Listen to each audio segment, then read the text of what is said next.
Welcome back to our channel. In this video, we'll guide you through the process of unblocking pages on Facebook using your PC. Let's get started. Step 1. Open Facebook by launching your preferred web browser and visiting the Facebook website. Step 2. Click on your profile picture located in the top right corner of the screen. Step 3.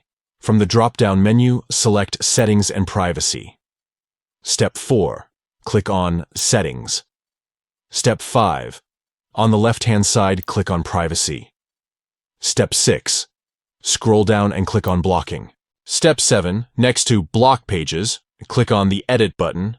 Step 8. Now click on See Your Blocked list.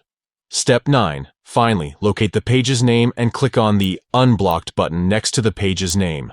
By following these simple steps, you can easily unblock pages on Facebook, allowing you to view their content and interact with them again. If you found this tutorial helpful, please give this video a thumbs up, subscribe to our channel, and don't forget to hit the notification bell to stay updated with more useful tutorials. Thanks for watching.